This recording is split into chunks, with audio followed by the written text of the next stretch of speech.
We're in Picton. We took over an hour to do about 25 k's today from our campsite, and it was just a splendid drive, just taking it easy. There were cyclists coming up the hill and they must have been knackered. It was really steep and it was really windy and it was really cool, and there's like a road sweeper that goes and sweeps all the stuff off the road, all the rock falls and stuff that happen pretty regular. There's lots of rocks on the sides of the road that bounce out, so the sweepers go through and push them back over. But Picton's really a bit bigger than I expected. You kind of, when we've come in from the other way, it's along the bays. There's a couple of bays. One's full of yachts, and this one here, the harbour's full of more motory boat kind of. And then further around is your ferries. You've got Inter Islander and Blue Bridge, which we're on. We're on the Blue Bridge. So it's not quite time to check in. Ruby's making herself something to eat, and I'm going to make myself a coffee and just have a bit of a wander around Picton and check it out. But it's a beautiful little town. It's only a town. There's no McDonald's or anything, but it's all up in the hills. And I'm finding, in New Zealand, they just kind of grab whatever flat land they kind of can to live in. So it's where you cross the rivers at the narrowest, I guess, in times gone by. That's where the little settlements end up. And then, on the beach where they can launch boats, and where it's a little bit flat or a little bit easier to eke their way out into the hills. But it's a great lifestyle, and it's just beautiful, this whole area. I think from Blenheim up, when we've come around the coast and right through up to Tasman, and this Marlborough region is just pretty, really nice. I've enjoyed it and enjoyed the drive and enjoyed just slowing down, and I'd really like to come back as a passenger and glimpse the views. There's just so much to look at, but I'm concentrating on the road, But never mind, it's a beautiful day, and hopefully it won't be too rough crossing that strait. So we didn't get on the boat.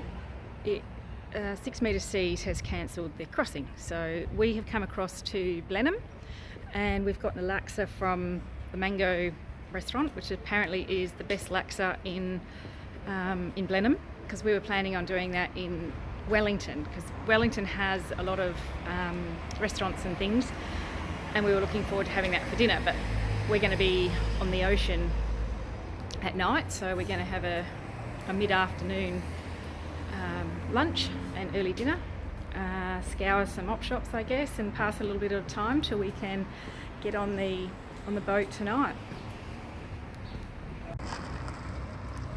So there's Picton and the Sound, Marlborough Sound, and we've probably got about an hour or so before we board our boat, and by then it's going to be pretty dark, and it's really dropped in temperature again. Like half an hour ago I was ready to take my jumper off, the sun was so warm. 16 degrees in Blenheim. 16! I can't believe I wasn't wearing a dress. It's a beautiful day. And there's Picton there in the corner. It's a lovely little town, lovely houses, and it goes right around. And I came in from that way, from that direction this morning. It's really pretty.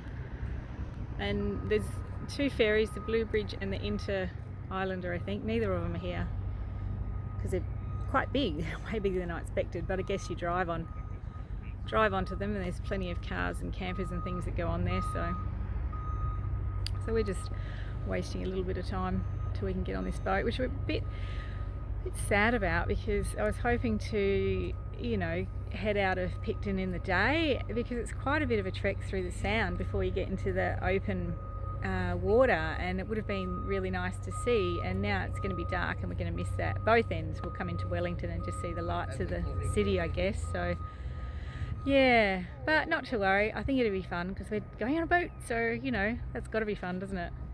And it's a new adventure. We're going into the North Island. It's like, it's family and friends down in the South Island. We feel like we're home and we're leaving home. I really do like the South Island, and we'll have to see what the North Island has to offer. I'm sure a lot, and I'm sure different things. And it's going to be great to try and stay awake to get off this boat. It's going to be midnight. It's way past my bedtime.